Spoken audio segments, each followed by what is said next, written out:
Rise of a Planeswalker. My wife is an immortal cultivator. Author, Zarthos. Qin Yun remembered the days when he was just another scientist working on an interdimensional matter shift device until it blew in his face. In fact, he remembered all his lives following that incident. Some lives were spent as ordinary men just going through life, others as heroes seeking wealth and glory. Still, they all had one thing in common: his death. Indeed, he would always die in the end, which always gave him a headache. Was there a way to live forever? Even when he was reborn into worlds where immortals roamed the land, he always found a way to get himself killed. Enough was enough. This time, he would remain low-key and cultivate immortality. There was only one problem. Qin Yun was supposed to marry an inner disciple of an immortal sect who had fallen from grace. In an incident, she had lost her beauty and cultivation. Can Qin Yun help her reach the peak again, all the while keeping a low profile? Prologue: Birth of a Planeswalker. Hey, Mikhail. We'll all drink at Johnny's tonight. Are you in? A man in a loose-fitting shirt stood at the threshold of Mikhail's lab, sporting a slightly intoxicated expression.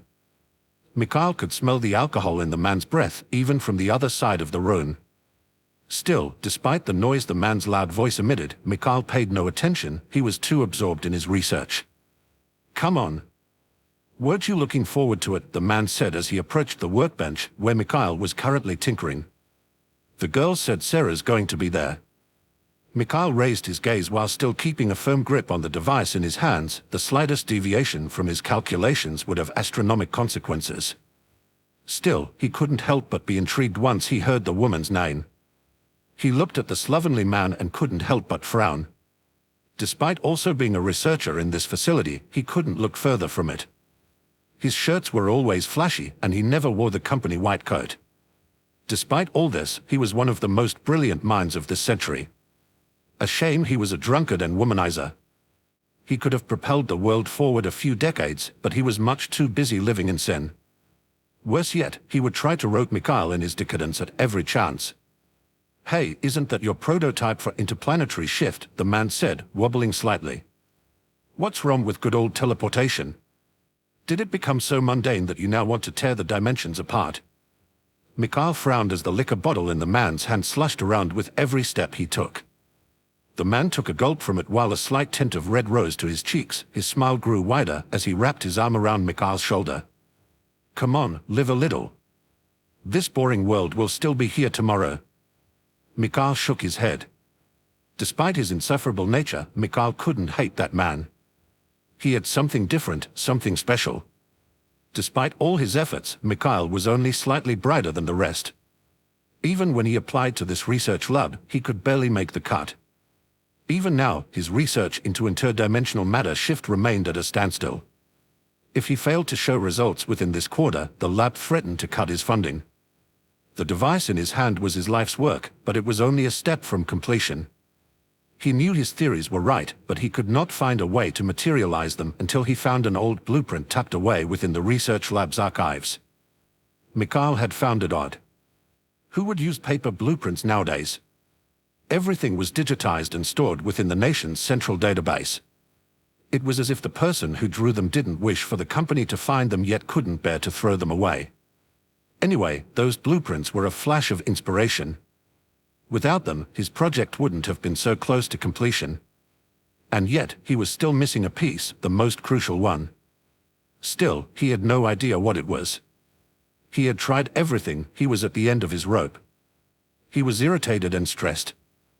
Maybe that man was right, and he needed to let it go. What's this? The man said as he snatched the device from Mikhail's hand. Is that your dimensional tear generator?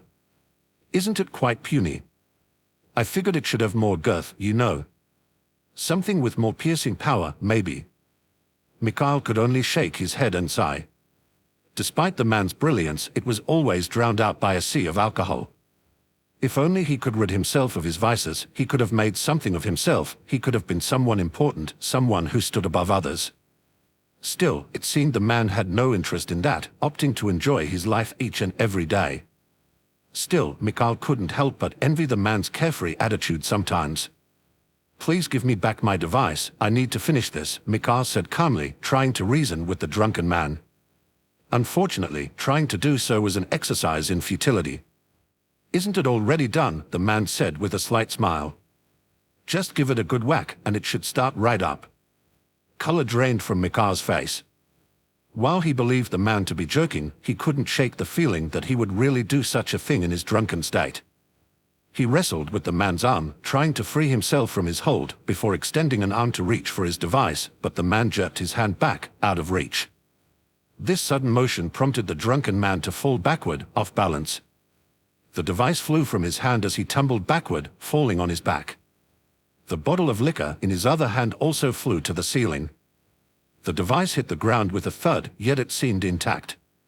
It was a sturdy, three-dimensional, hexagonal black box, not much larger than a baseball. It was made of solid metal, so the soft floor wouldn't leave a mark on its surface. Mikhail let out a sigh of relief once he noticed that his baby was safe. However, the liquor bottle started his descent before he could reach for it. Mikhail tried to catch it but missed it by an inch. The bottle crashed straight into the device, spilling its contents everywhere. Whether due to the shock or the strong liquid spilling on it, a strong, incandescent light spilled from the device's core as it split slightly in the middle. Mikhail was blinded. He tried to block the light with his arms but to no avail. The light seemed to pass right through before embedding itself straight into his vision cortex. Minutes passed, or maybe just an instant, Mikhail couldn't tell, yet the light drowning out the world showed no signs of receding. Mikhail felt a burning sensation arise within his core as if trying to split his very soul. He screamed, yet no sound was heard as if he had no lungs. He couldn't feel his body anymore. The burning sensation seemed just like a lingering pain within his brain, something akin to the feeling of a ghost len. Soon enough, even his consciousness blurred as the light was extinguished. Nothing remained of his research lab. It was now nothing but a smoldering crater. Mikhail and the device were both gone as if they had evaporated in the night. An old man lay on his deathbed, surrounded by his family. In his youth, he had been a famed merchant. He had started from the bottom and created a business empire that now spanned countless star systems. And yet, despite all his money, he still couldn't go against the universe's natural laws. He grew old and was about to die. Although his life would end, he was content. His wife held his hand as he was to take his last breath while his 5 sons and daughter watched over him. A man couldn't ask for more than to die of old age surrounded by one's family. Still, to die was never easy, even if one was accustomed to it. A slight terror could be found in the depths of his eyes, but his time had come, and nothing could reverse death's judgment. He had no choice in the matter. He would die this very day. The old woman by his side looked at a man, breathing his last with a tear in her eyes. She buried her head into his now still chest, weeping silently. She, too, would die soon after from overwhelming grief, accompanying the man she loved on the journey beyond. A rabbit ran on the plains from the predator chasing it. It knew its chances were slim, but its powerful legs would carry him until life would fade from it. Unfortunately, such a moment came much too soon. A pair of powerful jaws clamped on its body, plunging the sharp teeth into its flesh. Blood flowed, moistening its captor's throat. Its mind grew hazy until all its heat finally left it. A large black panther held a rabbit in its maw, savoring the taste of the blood flowing in its mouth. Unfortunately, this meal was cut short as an arrow flew before embedding itself on the beast's side, piercing a lung. The beast lay on its side, struggling to breathe as its own blood endlessly dyed the plains red. Death came for everyone equally. A young woman stood alongside her comrades at the summit of a massive tower. Before her was a floating window congratulating them on their victories over the tower's overlords, the mad gods of destruction. They were battered and bruised, the fight had been intense, but they had survived against all odds, primarily due to the woman's equipment. Although she could fight, her true talent lay in the art of artifact forging. Her group returned alive more than once thanks to the equipment she had created. Unfortunately, not all could resist the allure of such legendary gear. As the woman was now celebrating their newfound freedom, a blade plunged into her back, the same blade she had once forged. The blade slid right through her heart effortlessly before emerging from the other side. She looked down to see the deadly weapon reaping her life. Traces of blood slid along the corner of her mouth as all life departed her. Still, her gaze was calm as water, as if she had anticipated this and chose to accept it. She stood upright for a moment longer before she closed her eyes for the final time. An old man stood on a mountain peak. His long black robes fluttered in the wind as dark thunderclouds gathered overhead. His expression was grim, if somewhat insane. He was raving, screaming to the heavens above. His frustration at the world's unfairness was apparent. Thunder cracked above before lightning fell mercilessly. The man's gaze was firm, if somewhat laced with madness, as he leapt toward the incoming bolt of lightning, sword in hand. They collided. The man's sword shattered the lightning, but he couldn't avoid the consequences of his rebellion. A mass of blood flew from his mouth, staining his robe, and yet his gaze held firm. The sky grew darker as more clouds converged before it fell once again. Heaven's wrath seemed unending as, soon enough, the old man couldn't withstand the strain anymore. He became dust under heaven's thunder, and yet, in his last moment, the old man was content. He had confronted the world and proved his Tao. Countless others rose and fell within the endless flow of history. Some were great heroes, others despicable villains, but most were simply ordinary beings living their lives as best they could. Still, they all had one thing in common. Despite their best efforts, they felt alien to the world they resided in, as if estranged from their own reality. Some chose to bury that feeling, while others chose to fight against it. One thing was for sure, they made the most of their limited lives and died in the end. The same would hold true for all those who had yet to come. A young man was seated on the sturdy branch of a large tree, watching the sun slowly set with a bottle of liquor in hand. Despite the slight melancholy in his heart, his face held a smile as he felt the soft breeze caress his skin. His long robes fluttered in the wind as he watched the sun slowly descend from the heavens toward its temporary rest. The man reminisced of memories so long ago that they were literally lifetimes apart. He was reborn again, reborn to live and die without end, without the means to return home. But where was home again? Was it the world where he was a scientist tinkering with interdimensional shifts? Or was it the countless ones after that? Still, such questions were best left to philosophers. The young man was content with his life. Home is where the heart is. His heart was here at that moment. The man could live anywhere as long as he had women to flirt with and liquor to drink. I wonder how Mikhail is doing after all this time, the man mused. Did he finally rid himself of his virginity? He chuckled slightly. It was so long ago, but it seemed just like yesterday that his life was thrown upside down due to the collision of a small device and a bottle of booze. While still absorbed in his own thoughts, a feminine voice echoed from below. Qin Yun. Come. Your bride awaits. Chapter 1: The Engagement of the Family's Shane. Qin Yun leaned on a sturdy broom, resting his chin over his hands. While he was tasked with sweeping the grounds by the family's elders, he found something else that held his interest. A small bird in the distance flapped its multicolored wings in an effort to attract a female of its species. While such a thing was all too common, Qin Yun couldn't help but muse that some things were irrelevant of species. The urge to find companionship was universal. Qin Yun, too, would one day leave to find a partner with whom he could share his life. Still, he was in no hurry. He was still young, no more than 20. He still had his whole life ahead of him. Why subject himself to the whims of another while he could still be free for a bit longer? Still, not many shared his dream of freedom. Most wanted him to find a wife and move in with her, or at the very least, they wanted him gone. Qin Yun's family prided themselves as an immortal family. Well, immortal was a bit of a stretch. At most, they could be considered a cultivation family. It had been eons since the family last birthed an immortal. So long, in fact, that no records remained to prove it. Still, it wouldn't stop the family's elders from bragging about it. To this day, this was their greatest source of pride, just as Qin Yun was their greatest shame. Qin Yun didn't care, though. So what if they labeled him a failure behind his back, sometimes even to his face? Why should his worth be decided by anyone other than himself? Still, he understood where they came from. For someone over the age of 20 to be unable to break through the peak of the body-strengthening stage could indeed be deemed a failure. Well, it wasn't that he couldn't, but that was beside the point. It was only a matter of face, really. In their eyes, the sooner they could get rid of the shame, the better. A good thing about them was that they weren't depraved enough to simply dispose of him. If you listen closely, it wasn't rare for a clan to kill off some of their less talented members. They wouldn't do it personally, mind you. They only had to find a reason to make them leave on a mission, hoping they never came back, which they often didn't. Qin Yun didn't worry about that. If they wanted to get rid of him, it would be after they had put their hands on his mother's inheritance. As far as he knew, his mother was still alive, but something prevented her from coming back to him. Qin Yun was too lazy to care. He had already seen such tropes too often during his multiple different lifetimes. He was sure she held some unspeakable secrets that she would divulge somewhere down the line.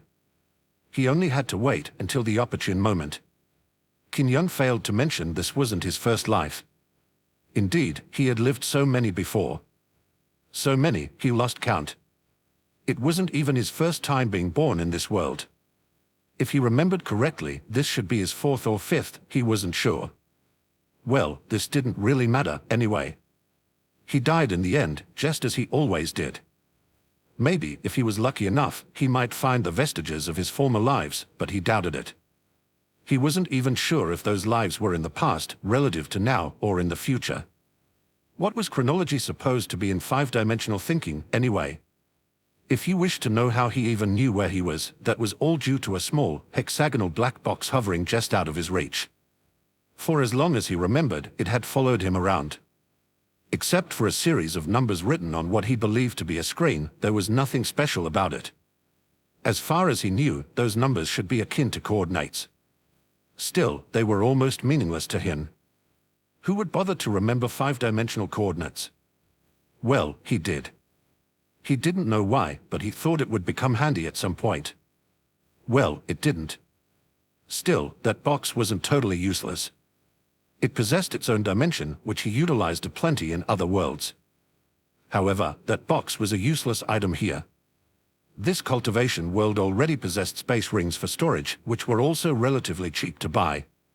So the box was useless, except that it followed him wherever he went and was invisible to anyone but him. That meant Qin Yun could store whatever he wanted in it and use it in his next life, which he did initially, but things soon got boring. How would it feel to start a new life with everything you could hope for?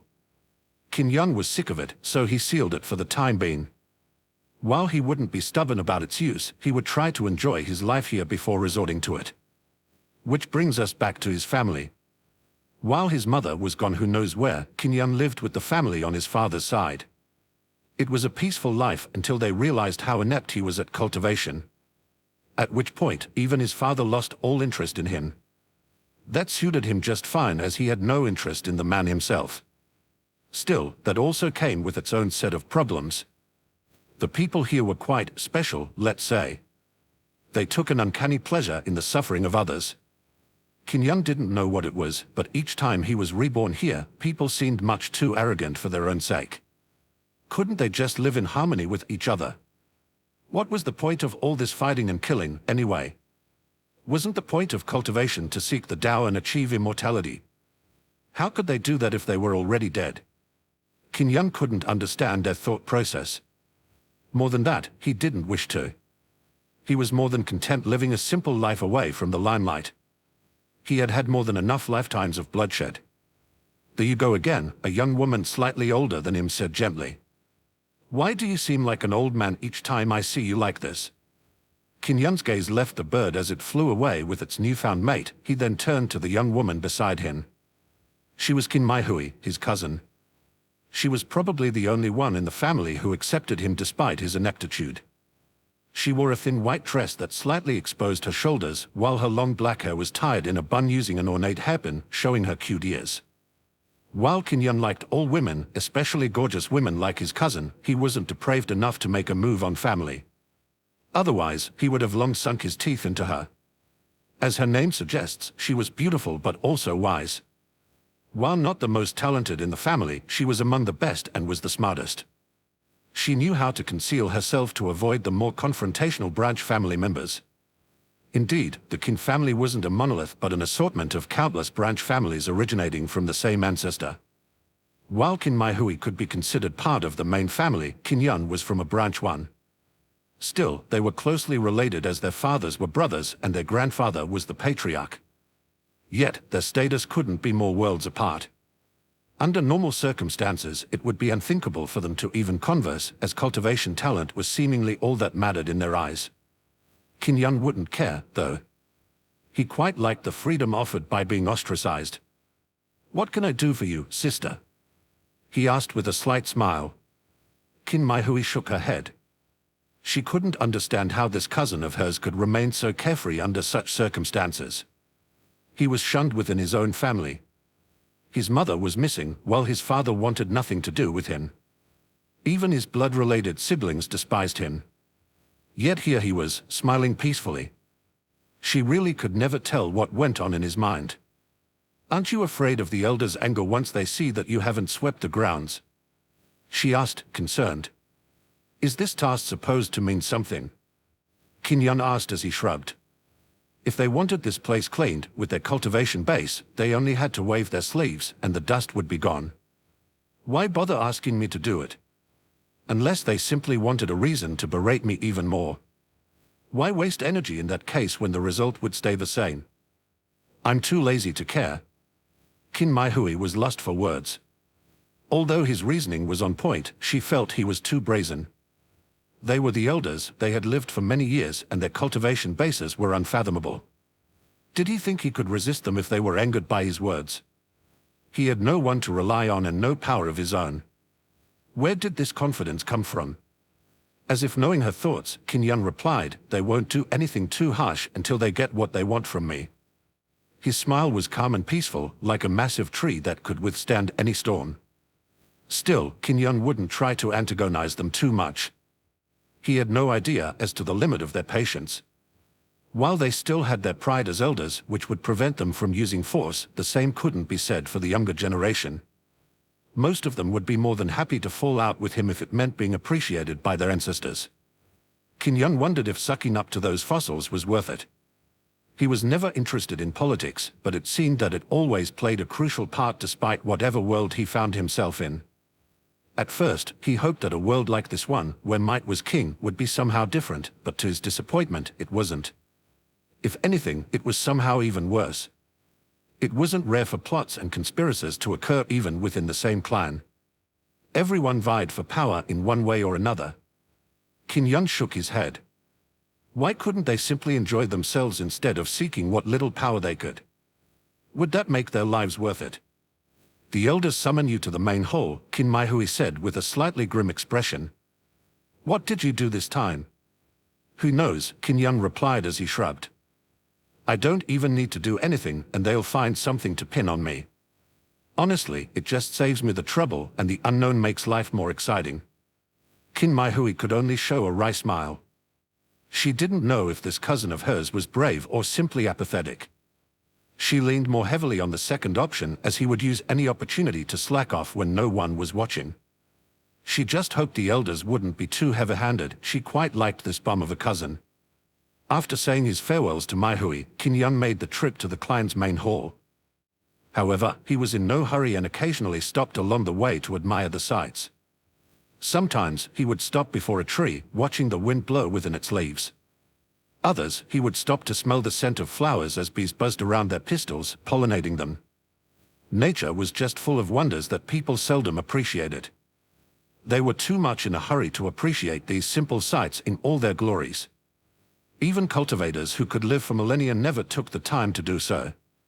What was the point of rushing through life when one had all the time in the world?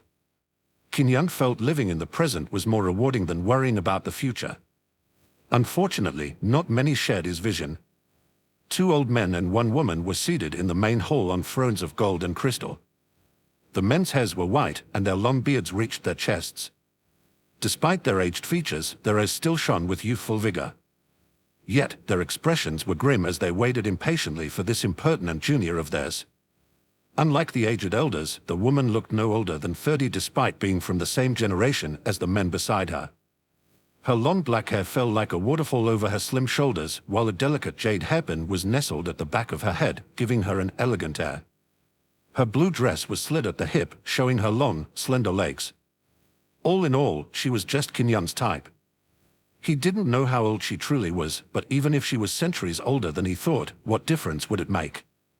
Age meant nothing to him, as if he were to combine all his lifetimes, he would probably be the oldest man in the world. The only issue was the same as always. It was a shame that his surname was Qin, otherwise he would have made a move. Even if she was an icy lady, Qin Yun only found the challenge more enticing. A shame, really. The atmosphere within the hole was tense as the three elders waited in silence. It had been almost an hour since they had sent Qin Maihui to fetch that insolent young man, yet there were still no signs of him. In her impatience, the lady snorted slightly before a slight pressure permeated the hall. This was proof of her divine sense propagating outwards. For an expert of her caliber, enveloping the whole of the clan's grounds into her divine sense was child's play. It took no more than a moment for her to find Qin Yun's whereabouts. Once she did so, however, her eyes narrowed slightly and her glare grew colder. Qin Yun was sprawled on the stairs leading to the main hall, basking in the sun. His eyes were closed and his chest rose and fell lightly with each breath. As you might expect, he was sound asleep. The woman pushed one of her graceful hands forward as an ethereal blue lotus appeared above her head. The lotus was hazy as if a fog hovered over it, yet its might was unmistakable. Even the remaining two elders were slightly surprised to see the slowly rotating lotus. Even with their uncountable years of experience, they couldn't mask the awe they felt in their hearts. Junior Sister Li was cultivation is unparalleled in a generation, one elder said as he clasped his hands in salute. Senior brother stands in admiration of junior sister's beauty and might. Indeed, although those three were considered of the same generation, Qin Liwa was far and away the strongest of the three. Still, as she held almost no interest in anything other than the Tao, not many knew her identity, much less how strong she truly was. Many speculated that she might be a match for the patriarch despite being a generation lower. The blue lotus spun as shards of frost appeared on its surface. Qin Liwa stayed silent, paying no heed to the man's words. Her only thoughts were on how to punish this insolent junior who had made her waste her precious time.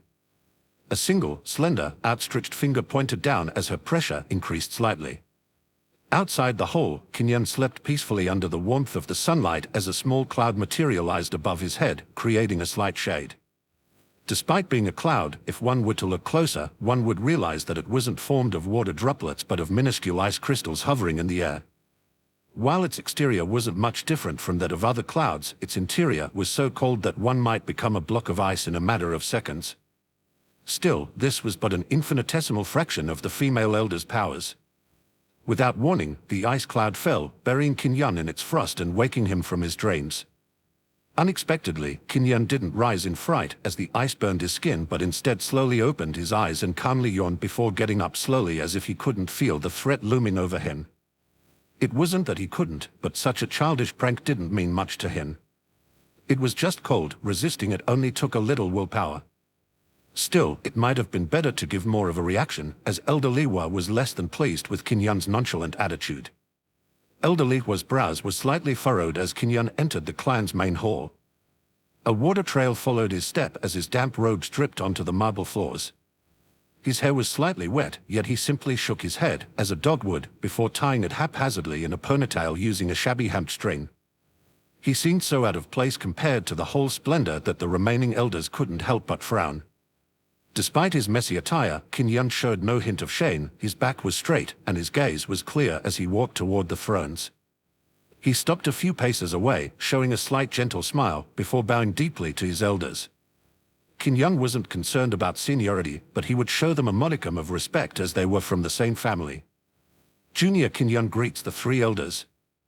Qin Yun's firm voice reverberated in the massive hall, bouncing off the countless pillars that held it up before he raised his head without waiting for the elder's reply. While he would show the minimum respect necessary, Qin Yun didn't feel inclined to offer much more, as they, too, didn't respect him in the slightest. Qin Yun could feel a slight hint of anger in their gaze as he stared back at them. While he was too lazy to care about what scheme they had planned for him, it didn't mean he would just roll over and accept it. This was his own slight form of resistance, just enough to show he wasn't the pushover they thought him to be. Still, he couldn't show too much as they might get suspicious, and he would have to kiss goodbye to his lazy life. A white-haired elder scoffed slightly as the silhouette of a green lotus hovered above his head, putting pressure on Qin Yun's body as if trying to make him lower himself. Still, Qin Yun stood upright as if this was but a gentle breeze, and he was a sturdy tree weathering the storm.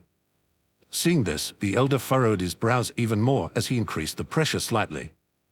The other elder showed an interested look while the woman remained impassive as if she didn't care either way.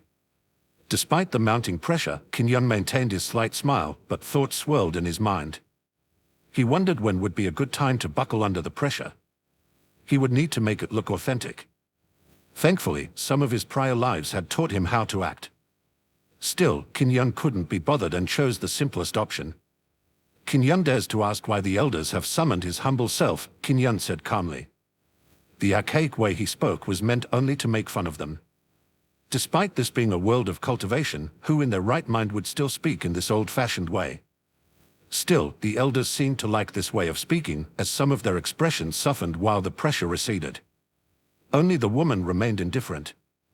Nephew Qin Yun, we asked you here to inform you of your upcoming marriage, the last elder said. Qin Yun's eyebrow rose slightly. While arranged marriages were the norm, they were rarely done so young as most cultivators could live easily for hundreds of years. They would usually wait for them to mature to ensure both parties possessed the necessary qualities they could bestow their offspring with. Qin Yun's case was even weirder. He was well known in the city for being a failure. Who in their right mind agreed to be the bride? Was she a sacrifice, or was there something wrong with her too? Qin Yun was puzzled but also intrigued. This seemed like a good way to rid himself of his boredom. Might I ask who the bride is? He asked calmly. She is an inner disciple of the Immortal Phoenix sect, the female elder replied to his inquiry in a cold voice, almost frozen. Qin Yun didn't take it to heart as this was this female cultivator's standard tone. She is the sole disciple of my good friend. Her name is Yun Jingfei. Know that this marriage is already set in stone. We are only informing you. You have no right to refuse. Qin Yun showed a slight smile at those words. Surely, there was a conspiracy afoot. He wondered what the family had to gain with this marriage, better yet, what did the Yun family hope to gain? Still, he grew curious about this Yun Jingfei. He couldn't wait to meet his bride-to-be. Qin Yun understands the elder's good intentions. Qin Yun wouldn't dare to refuse such a favor. Qin Yun thanks the elders with all his heart. Although Qin Yun's words and expression seemed perfect, Qin Lihuo couldn't help but find his voice grating as if he were mocking them. Still, she was an elder, she couldn't vent her frustration on a junior based on her win. She had a reputation to preserve. You can go, she said to Qin Yun as she waved her sleeve. The marriage is scheduled in a month. The bride is bound to arrive only slightly before you are to be wed. Qin Yun bowed again, then turned and left. Before he could leave the hall, however, the female elder's voice prompted him to stop. Until then, you'd best be on your best behavior. You cannot bear the consequences if you were to shame the clan before the bride's family. Qin Yun will bear the elder's warning in his heart, he said as he left but scoffed in his heart. He was already the family's shame, could he shame them even more? Well, he could, it wasn't that hard, but there was nothing to gain from it. Besides, it would demand too much of an effort from him. He wasn't that bored. Okay, maybe just a little bit. But now, he had something to look forward to. He wondered if his bride would be a beauty or something more. He couldn't wait. Chapter 2: A Scientist at Work. Once again, Qin Yun was sprawled out on the stairs leading to the main hall, reflecting upon the implications of his upcoming marriage. All around him, clan members passed him by as they gave him looks. You know the types, ones filled with mockery and derision. Still, Qin Yun wasn't bothered by it. By no means was he a deviant, but anything was better than indifference. Qin Yun dreaded only two things from the bottom of his heart, boredom and solitude. Solitude was self-explanatory. No sentient creature was poised to live alone, even if they deluded themselves into thinking they could. It was simply ingrained into their genes, and humans were no exception. Even more so for Qin Yun, as his situation was special, he was unique in all the worlds. At least he never found anyone in a similar situation. Still, it wasn't something to hide. More than once, he had told those close to him in his previous lives. Yet, so few were inclined to believe him. He didn't blame them. Even he barely believed it himself. As for boredom, that was trickier. It wasn't about boredom itself but its side effect. As you might expect, living for so long was quite a strain on the psyche. Everything became mundane after experiencing it so many times. The quest for new stimuli was always an ongoing process. That was where the problem reared its ugly head. Seeking new and fresh experiences always meant going far beyond what was already known, which meant ever-increasing risks. As you might expect, all that awaited him at the end was death. At first, death was interesting as it was something new, but again, too much of a good thing could also be harmful. As he knew he would always be reborn, Qin Yun went slightly mad. For a while, seeking death was like a drug, and he was an addict. Qin Yun couldn't help but sigh as he looked back on those times. He was young and immature, he didn't know his limits. Due to his recklessness, he missed out on so many exciting worlds. Qin Yun wouldn't make the same mistake again. As he silently pondered upon the steps, a young group of cultivators ascended the stairs toward the hall. Two men with identical features surrounded a young woman of about 15 as they did their best to flirt with her. Unfortunately, their efforts seemed to be in vain, as the woman's expression was the epitome of indifference. The young men's loud voices as they recounted their feats of strength brought Qin Yun out of his reflections. He observed the noisy trio as one of his eyebrows rose slightly. He was familiar with the young woman as she was Qin Meihui's younger sister. Basically, she was also his cousin. Still, her expression reminded him of his grand aunt Leihua. It was no wonder, as they were master and disciple. They were well fitted for each other, as both were much too absorbed in pursuing the Tao while possessing an interest in not much else. Qin Yun could only shake his head at the duo's futile attempt to garner her attention, as they were doomed to fail. Still, he wouldn't point it out as he eagerly anticipated the climax of this train wreck of a show. Sadly, one of the twins noticed his gaze and frowned. Qin Yun scoffed slightly and broke line of sight. It seemed he would have to miss the ending. He expected the trio to simply pass him by as they ascended the stairs, but it seemed the young men had other plans. Qin Yun could guess their intentions as it was all too generic. One of them stood before him, then looked down, sneering slightly. The man opened his mouth to speak, but Qin Yun was much too lazy to remember what was said. Something about being trash and the family's shame, no originality whatsoever. Seeing that his words were being ignored, the man grew agitated. He had hoped to show his gallant features to his junior sister, thus garnering her admiration. Qin Yun had no idea how such warped thinking came to be. How is picking on someone something to be proud enough to show off? Were they touched in the head? Did they bash each other's skulls in so hard they suffered from brain damage? It wouldn't surprise Qin Yun, as settling things through violence was the norm in this world. Whoever had the biggest fists, something or other. How very barbaric. Qin Yun expected nothing less from such a backwater world. Qin Yun remained silent, paying no attention to the poor, mentally challenged boy. Yet, it only seemed to enrage him further. What did they want from him? They were unhappy when he showed up, calling him the family's shame. Yet, even when he kept a low profile, things didn't go much better. Honestly, they should make up their minds already. As Qin Yun expected, when the boy couldn't get the reaction he wanted with words, he resorted to violence. Typical. A slight trace of pressure swarmed around the boy's palms as he struck forward. His eyes glowed slightly, and he sneered, expecting his strike to make short work of the failure before him. Qin Yun's eyes narrowed slightly, but only because of how weak that strike was. While he didn't remember who those boys were, judging by their relationship with Meihui's sister, Qin Yun could infer they were probably of similar status. Qin Yun judged that strike to be somewhere between the second and third level of the Qi refining stage. What he used to base his observations on wasn't the strike's strength but its mastery over Qi. Even if the boy was holding back, this was the limit of his proficiency. Still, Qin Yun couldn't wrap his brain around it. The boy should be somewhat talented in the clan, yet this was all he amounted to. Qin Yun didn't even bother to block, such a weak strike was beneath him. The boy's fist fell and met its target, the side of Qin Yun's head. As the two collided, the boy laughed somewhat maniacally, then turned to see the young lady's reaction to his posturing. Unfortunately, he would be disappointed as a look of surprise replaced the indifference in the lady's eyes. The boy frowned and then turned back, expecting to see Qin Yun writhing on the ground in pain, yet all he saw was Qin Yun giving him a look of pity. Undeterred, the boy struck again, this time with all the strength he could muster. Yet, to Qin Yun, this was only slightly more potent than his previous attempt. He could only shake his head at this deplorable sight. Qin Yun raised his hand, pointing a finger forward as he gently received the strike. The boy's fist stopped dead in its tracks, unable to move even a millimeter further, as if space itself denied the existence of momentum. The boy stood rooted in place, mouth slightly agape, unable to accept reality. As he was stuck in a stupor, his twins entered the fray, claiming some inane theories about how Qin Yun was a fraud, or he used some sort of artifact, or he had killed the real Qin Yun and was a doppelganger who wished to feast on their flesh. Truly, a boy with a fertile imagination. Qin Yun had no intention of being part of this farce. People started to gather, and Qin Yun wasn't some sort of circus show for others' entertainment. If anything, he was the one who needed to be entertained. He didn't bother to acknowledge the twins' existence and only nodded slightly to Qin Meihui's sister.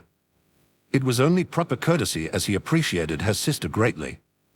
The girl nodded back, but soon, indifference returned to her eyes as she resumed her climb, leaving the two clowns behind. Qin Yun smiled slightly, seeing this. The girl was quite interesting. He would have to ask Meihui for her name, as he presently had no idea. While Qin Yun was interested in all beautiful women, he hadn't bothered to remember most of those of his own clan, as, once again, they were off limits. Still, such thinking was probably only related to him. Most cultivators weren't bothered by things like blood relations. It didn't surprise Qin Yun, as this world's moral bottom line was truly low. Besides, he suspected those people had no idea of such a thing as genetic diversity. Of course, they probably had no idea what genes were, to begin with, much less of the consequences of consanguineous breeding. Qin Yun had no intentions of educating them, as it was pointless anyway. The only reasons to avoid breeding with family was to strengthen the blood so that the whole family line would not die out due to one single cause. However, they were cultivators, ordinary diseases and toxins were a non-factor. The second reason was purely a matter of ethics, of societal norms, which were basically non-existent here. Everything was fair game, a free-for-all, so to say. Qin Yun had never seen such massive hypocrites in all the worlds he had visited. Their so-called idea of justice was just the biggest joke ever. As for how Qin Yun could resist the boy's strike despite being a rung lower, well, that was Qin Yun's little secret. It all started one day when he was bored, as everything ever did, when he pondered the implication of the word peak. More precisely, the peak of the body strengthening stage. Qin Yun was a scientist, after all. Defining things and seeking answers was what he did for a living. Most cultivators claimed to be at the peak when they were close to achieving the next realm, but that was so broad that it rubbed Qin Yun the wrong way. So, he decided to run a small experiment. He wouldn't stop until he reached the true peak of the body strengthening stage. That was 15 years ago, and he was still far from it. Common knowledge was that each major realm was subdivided into 10 minor stages, which most call levels, with the 10th being the peak. Once reached, one could attempt to break through to the next major realm. Qin Yun's hypothesis was thus, the so-called peak was only the bare minimum necessary to ascend to the next realm. Minimum as opposed to maximum. Qin Yun wished to seek this maximum. Curiously enough, each level seemed to grow out the same strength proportional to an individual's base power. This meant that by measuring the amount of power gained at each level, one could infer which level was truly the peak. As of now, Qin Yun was at the 112th level of the body strengthening stage, and he still seemed far from the peak. Or at least, that's what he surmised. To his dismay, the strength curve after the 10th level wasn't linear but exponential, which made estimating the levels more tricky. Still, there was no need to be so strict with it, as they were simply arbitrary. This was only done for intellectual curiosity's sake. With this insignificant incident over with, Qin Yun strolled the clan's grounds aimlessly, lost in thoughts. He had much to ponder, and wondering seemed to suit him well. Still, the sun was beginning to set as night was approaching. The meeting with the elders had taken much more time than he anticipated. Really, he just slept through most of it. It was time for him to go home. His feet led him to a massive mansion surrounded by impressive walls nestled in the center of the clan's grounds. Still, Qin Yun didn't enter but continued on his way until he reached a secluded shack hidden in a dilapidated courtyard behind the mansion. As he reached home, a slight smile flashed on his lips as he saw his cousin Meihui waiting for him inside. Still, his expression sunk just as fast when he heard her speak. "Your father is waiting for you, you should go." "Do not make him wait," she solemnly warned Qin Yun. Qin Yun sighed. He simply couldn't catch a break. Chapter 3: Confronting the Master of the House. What's wrong with them, always using you as a messenger? Qin Yun asked Qin Maihui rhetorically as he shook his head. Although I enjoy seeing you, don't they know you have things to do besides yielding to their every whim? Qin Maihui could only smile wryly. Who else but me can tolerate your lazy bum, she said half-jokingly. Qin Yun smiled slightly. While her statement was mostly true, the proper reason should be that she would be the only one he would listen to. So many times, they tried to make him do something, and he just ignored them. Still, once again, Qin Yun heeded her advice. It wasn't that he felt pressured, but even if he didn't care about himself getting into trouble, the same couldn't be said for Maihui. Qin Yun held no doubt they would use her to pressure him into doing their bidding, even if she was the patriarch's granddaughter. With some time before the sun completely set, Qin Yun doubled back to the mansion he had passed before, accompanied by Qin Maihui.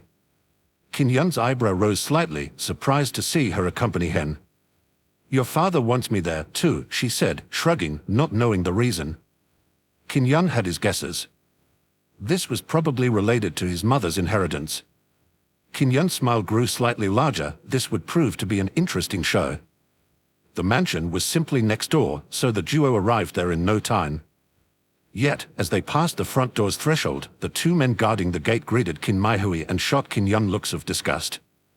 Qin Yun could only sigh internally, seeing the brazenness of mere guards. While he might be shunned by his family, it didn't mean unrelated guards had free reins to disrespect him. Qin Yun looked straight ahead, not bothering to entertain them. Yet, as his foot touched the ground, it sunk slightly into the stone surface, causing a localized tremor that unbalanced the two men. They swayed, then fell flat on their asses. While it might be petty, Qin Yun only considered their embarrassment his slight revenge for this affront. A man saw the whole scene play out from the steps before the mansion's main hall, yet he didn't notice Qin Yun's actions. He only saw the ground tremble slightly as the guards fell over. While he suspected something, he had no proof. He could only narrow his eyes, trying to piece together how this situation happened. Qin Maihui knew exactly what Qin Yun did as she witnessed his actions from a close distance. She had always had suspicions concerning Qin Yun, yet she held them in her heart, as revealing them would bring no good ending. Obviously, Qin Yun had no intentions of making this matter public. She knew he had his own considerations and respected his opinion. Still, she couldn't help but chuckle slightly as she saw the two men sprawled on their asses. Embarrassment crept up the men's faces at the sight of this fairy's laughter, yet they were entranced by the beauty of her voice. They stood seated on the ground as the duo walked past. It wasn't until they heard the man on the step cough slightly that they rose as if springs were being unleashed before clumsily dusting their garments, trying to look as if nothing was wrong. The man on the steps looked at the two guards as if they were fools, trying to decide their punishment for the shame they brought to the family he served. Without turning around, the two guards shivered slightly as if some predator had chosen them for his next meal. As Qin Maihui stopped before the steps, the man bowed slightly to her, all the while ignoring Qin Yun. Qin Yun merely shrugged at the sight, which was far from unexpected. Steward Li, we have come following Uncle's request. Where might we find him? She asked the man on the steps. The master is in his office. He has been waiting for you. Please follow me, he said as he turned and walked away. Although his words were meant for Qin Maihui, Qin Yun could hear the reproaches laced within, as if Qin Yun had made them waste their time. Still, Qin Yun retained his slight smile, completely unconcerned.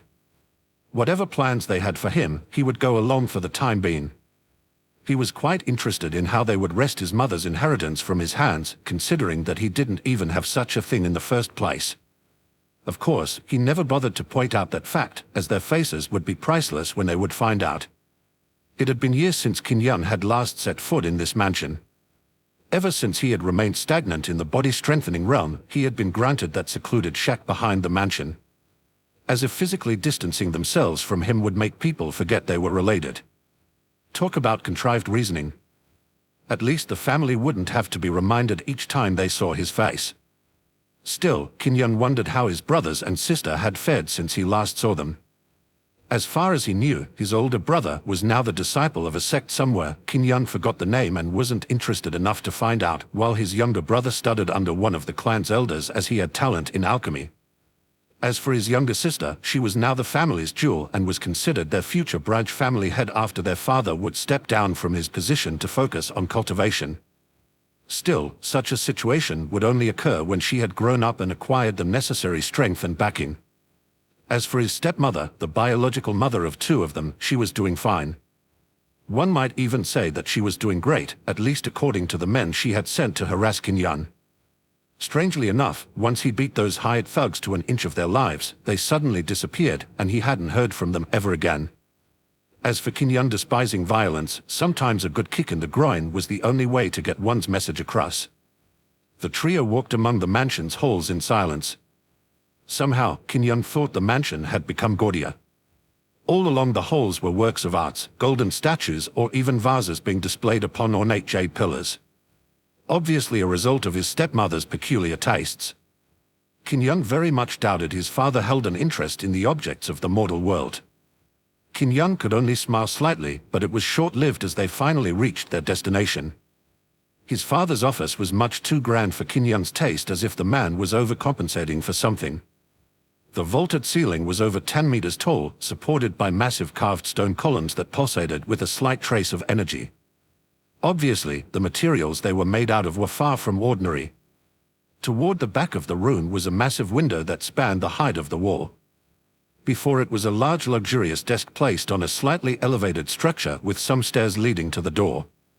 It was as if the man wished to assert his dominance over anyone foolish enough to enter this room. The man in question stood straight before the window, his back to the door.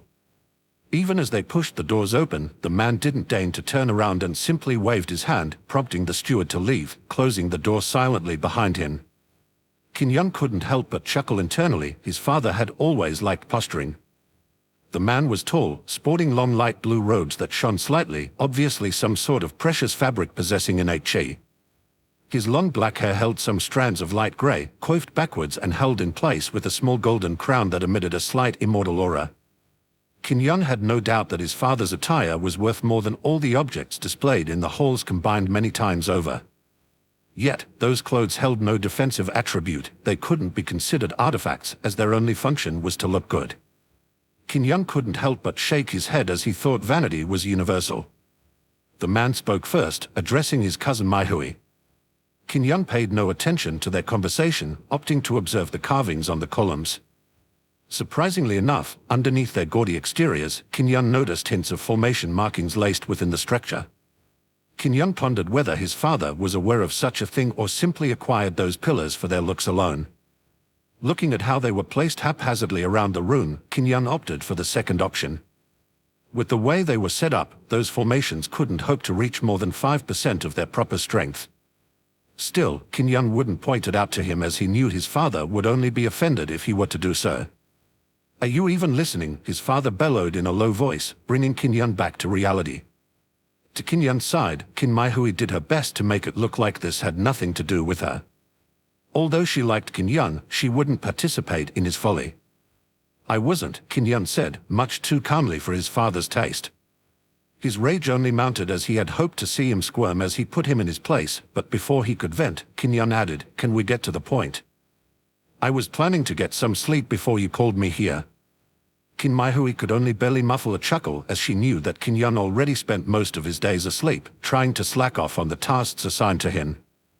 On the other hand, his father's expression was grim, as he wished nothing more than to strangle this unfilial son where he stood. He snorted slightly as a mild wind emanated from his body, prompting Maihui to perspire slightly despite not being the target of his ire. Simply being next to Qin Yun brought her pressure she could barely resist.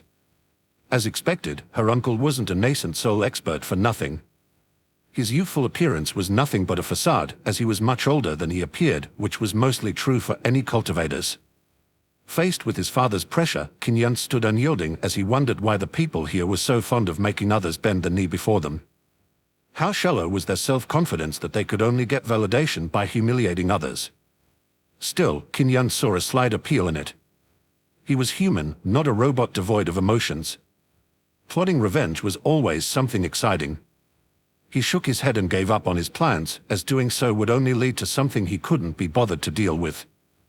Seeing that Qin Yun could resist his pressure, the man raised an eyebrow and increased it even more, hoping to find the limit of his endurance.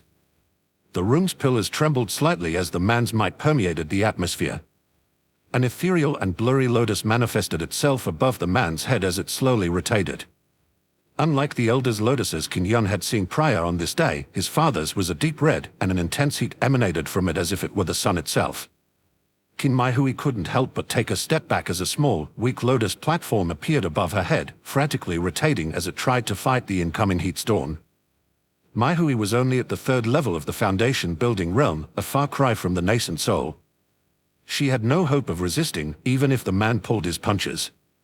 Noticing that Qin Yun seemed unconcerned, she took refuge behind his back, where the pressure lessened slightly. Noticing his cousin's exhausted state, Qin Yun sighed before lightly punching forward, creating a light wind that pushed back the incoming pressure. The man frowned at this sight and decided to recede his pressure just as Qin Yun had already clenched his fist, intending for a second strike. As usual, you only have brute strength.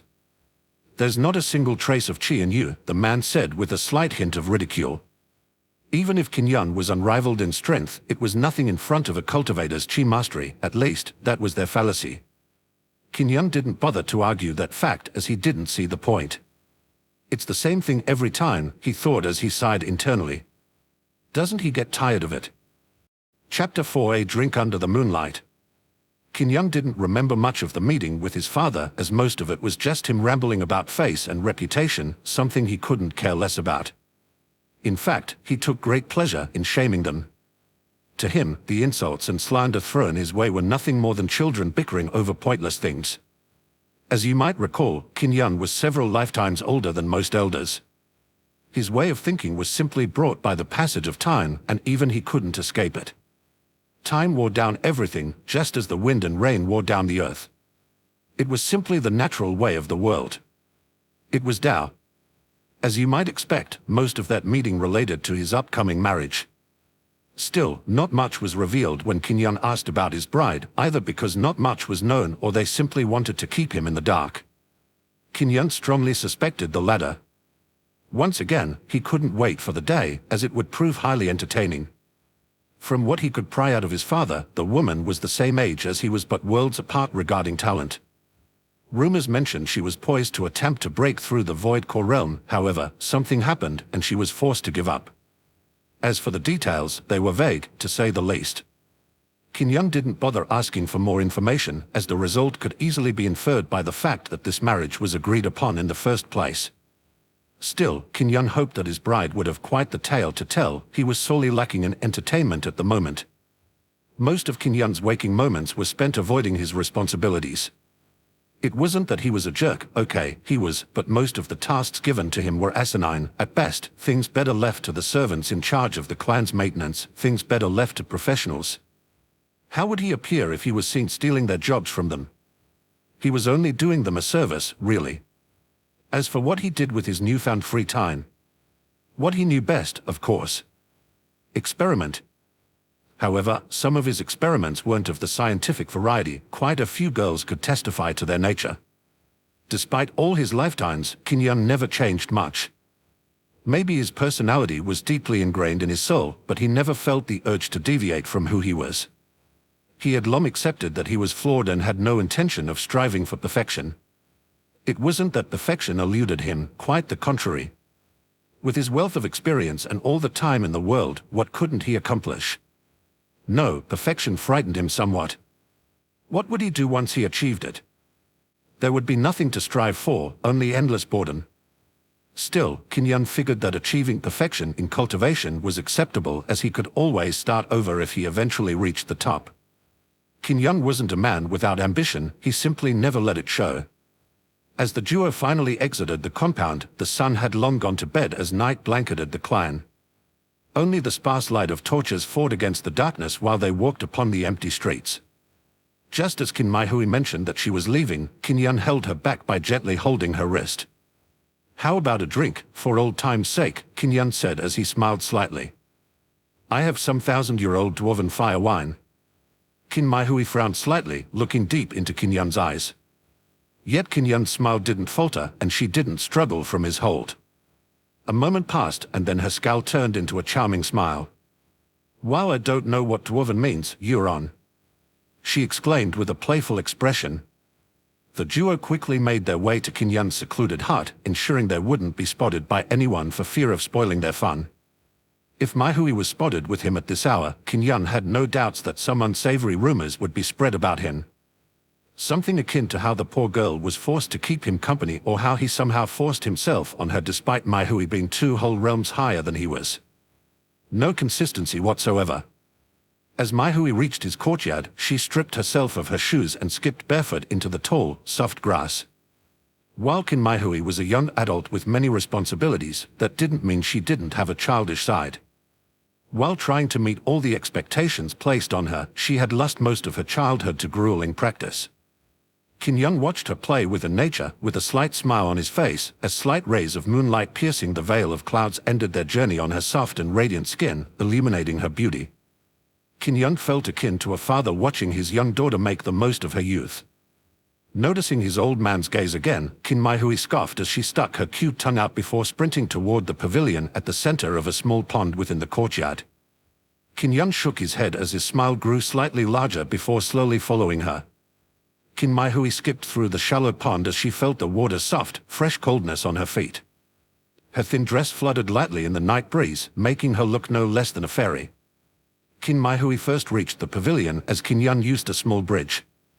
Unlike with his house, ready to fall apart at any moment, Qin Yun had meticulously restored the pavilion to its former grandeur.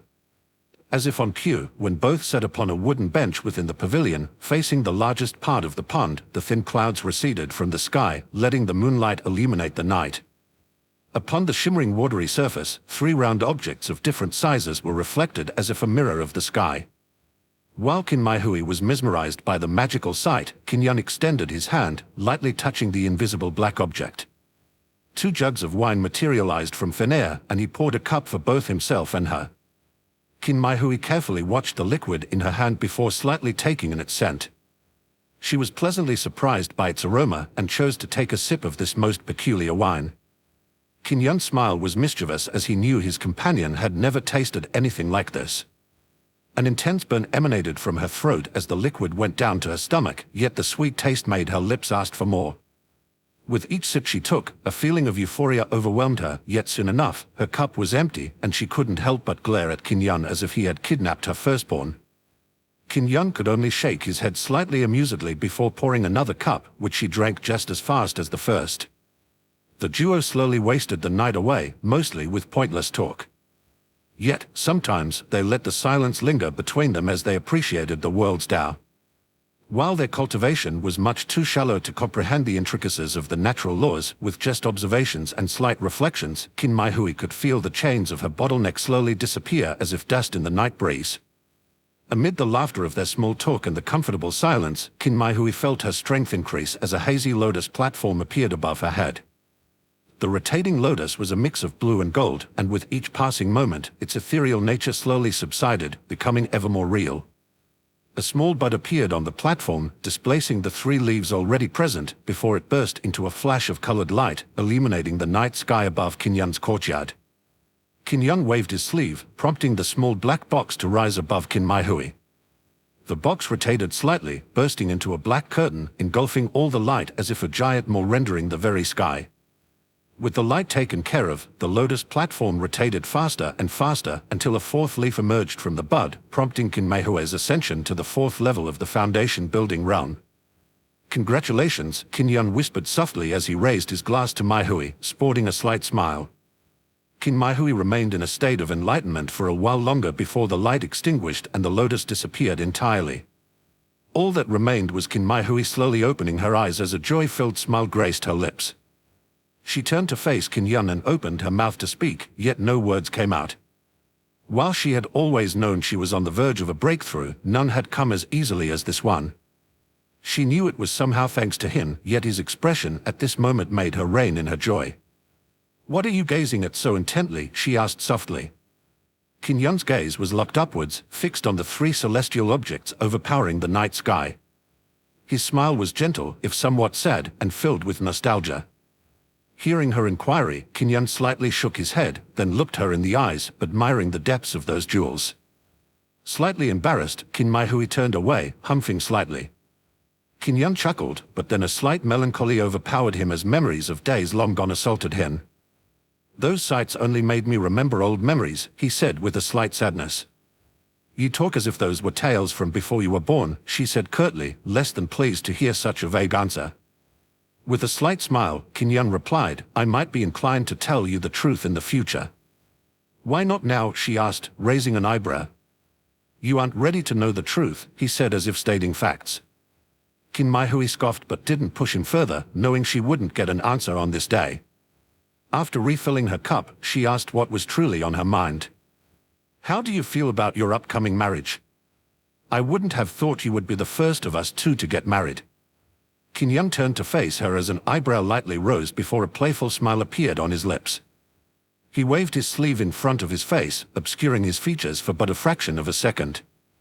Yet, when he revealed his face again, his familiar and ordinary facial features had significantly changed.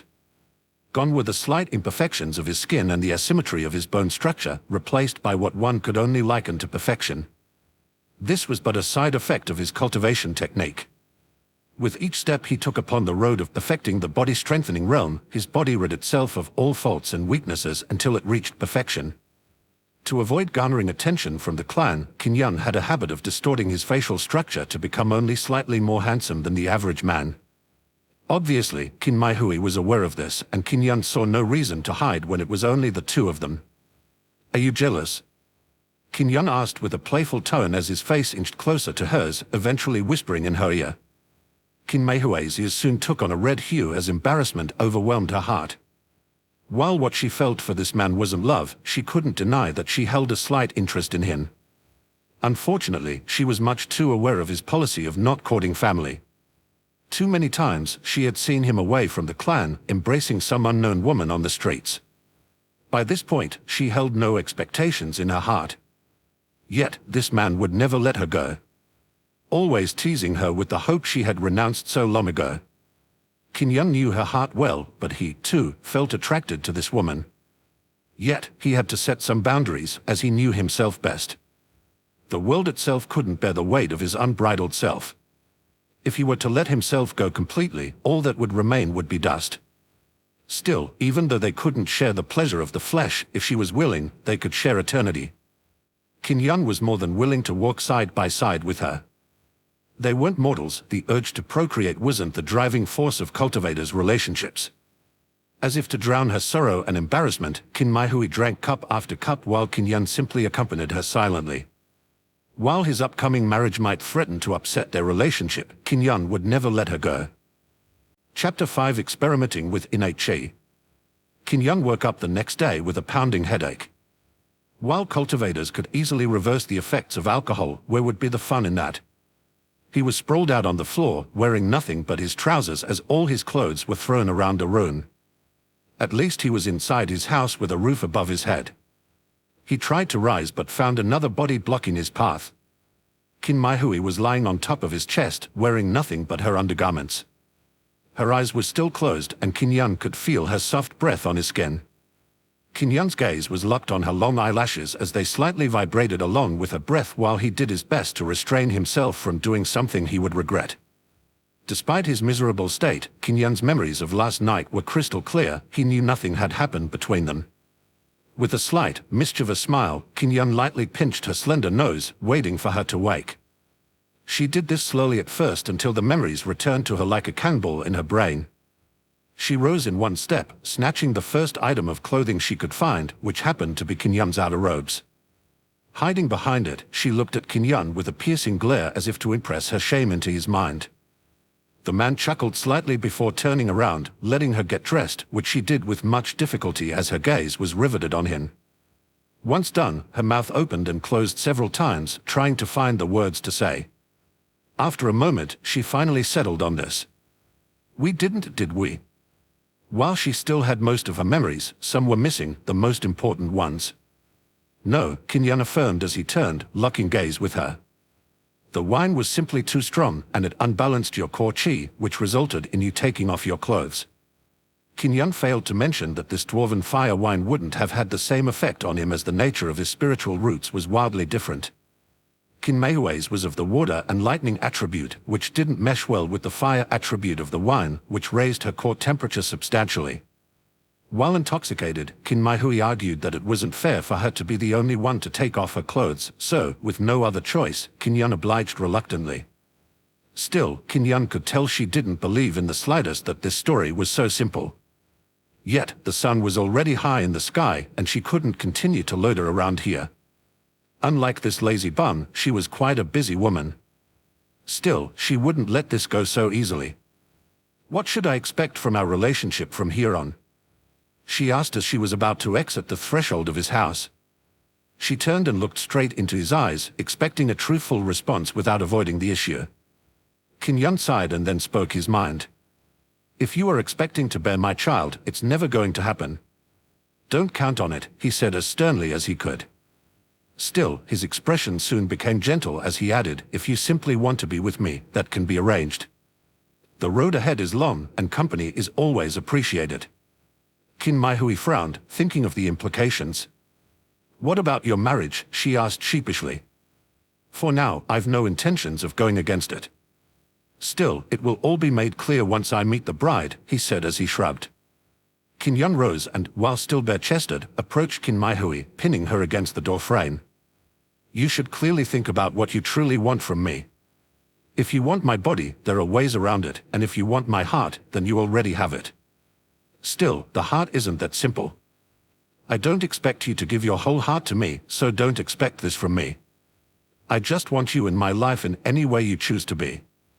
Hearing those direct and sincere words, Qin Meihui's gaze became slightly hazy as a complicated feeling rose in her heart.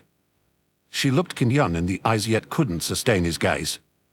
She turned and walked away at almost a run. Yet, as she left the courtyard, she couldn't help but turn around for one last look before finally leaving. With a peaceful expression, he went back inside and dressed. While he had feelings for her, his were much more subdued than the average person's. He had loved many people in his long years and had all seen them go, either through his or their deaths. Still, those feelings remained in his heart to this day.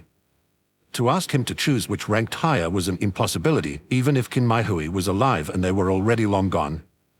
Still, Qin Yun tried his best not to be a hypocrite. He left the choice to her to figure out what she truly wanted. He knew he couldn't avoid this marriage unless he fell out with the entire clan. While it was still a possibility, he would try to avoid it if possible. He also knew, sooner or later, she too would have to face her own marriage. What she would choose at that point would be up to her. He wouldn't think less of her as she wanted to be with that man, as it would only be fair of him. While some may think he was cold and uncaring, this was the only way to protect his heart in the long years and countless seasons he had been alive. He had no intention of becoming a machine going through the motions. Everything stemmed from his own will. He wouldn't ask something of someone he wasn't prepared to do himself. With those thoughts at the back of his mind, Qin Yun sat on the floor and started cultivating. While he did circulate his innate Qi within his muscles and bones every waking moment, it was only when properly cultivating that most of the heavy lifting was done. Speeding through the body-strengthening realm wasn't complicated, as most cultivators simply chose to skip this stage entirely. They were already born with a more robust body than most mortals, as their innate Qi perfused their flesh, sculpting it into a receptacle fit to accommodate the world's spiritual energy. Few lingered in this realm, much less those like Qin Yun, who went far and beyond. According to his theories and past experiences, this would come back to haunt most cultivators, as their foundations would be brittle at best, ensuring the road ahead would be filled with hardship. As Qin Yun wished to reach the peak, he wouldn't settle for anything less than perfection. He took a deep breath and started circulating the pitiful amount of innate Qi he possessed, making sure to quench every muscle and bone fiber. Unlike the spiritual Qi, which cultivators collected in the Qi center when they reached the Qi refining realm, innate Qi was a limited and scarce resource determined at birth, which would be slowly expelled as one aged. The only way to retain it was to actively do so, preferably as soon as possible. Fortunately, Qin Yun became aware almost precisely as he was born, so the amount of innate Qi he possessed was much more than most thought possible. Yet, compared to what even a first-level Qi refining realm cultivator could accumulate, his reserves were indeed pitiful. He could use no techniques for fear of using up any qi. All he had was his body forged through years of grueling hardship. Tempering the body was by no means an easy task, especially past the 10th level. Every time his innate qi circulated within his flesh, it would tear at his muscles and break his bones, only to restore them but only slightly stronger. The process would repeat itself, day after day, ad infinitum. Qin Yun pushed through the pain, regardless. This was far from the worst torture he had ever experienced. Besides, the reward was worth it. He judged his physical body to be as strong as his father's, if not stronger. One had to know that his father was easily over a century old while Qin Yun was only 20. If he were to expose his strength, that would surely be a devastating blow to the clan. Still, this didn't mean he could win against his father in a fight. Only that his current flesh surpassed the nascent soul realm. His father had ample qi to use, while Qin Yun could only punch and kick his way to victory. Still, he had trump cards but would prefer not to use them. Qin Yun did the same as he always did. He made the innate qi do one full lap around his body, destroying and reconstructing everything before he ground 2 packets of innate qi against each other. A small amount of qi was destroyed in the collision, yet its purity seemed to rise slightly. Since the start, Qin Yun had followed this procedure to the letter, working his innate qi 1 bit at a time. After years of doing so, Qin Yun's qi was almost void of any imperfections. Still, its amount was truly too pitiful to show. Yet, it was still enough to temper his flesh. As for why he did so, that was another theory he had. The qi refining realm could be divided into 2 distinct phases, the accumulation and refining phases, usually done in this order. Yet, Qin Yun thought, why not do it backwards? Usually, new cultivators enraptured by the allure of newfound strength would accumulate as much qi in their qi center as possible before slowly refining it to progress to the next realm. However, they failed to realize that the more qi you had, the harder it was to refine. Most were left with just half-baked refined qi as they attempted to build their foundations, which often resulted in a shaky base on which to build. Qin Yun realized that if he were to add spiritual qi to highly refined innate qi, the purity would only drop slightly, making it relatively easy to refine again. As such, when he finally reached the qi refining realm, Qin Yun could streamline the process and swiftly move through the levels as he prepared to build his foundation. Still, one problem arose from all this. Qin Yun had no idea how pure he could make his innate qi. He had started this project over 15 years ago, and there was no end in sight. Maybe he would be stuck in the body-strengthening realm for quite a long time. This didn't really bother him, as his strength would constantly increase even if his realm did not. With this day's cultivation over with, Qin Yun rose and examined his surroundings. He had never put much effort into fixing his shabby dwelling, as he could sleep mostly anywhere. But now, with his marriage quickly approaching, something needed to be done. He wasn't the type of man to let his wife live in such a situation.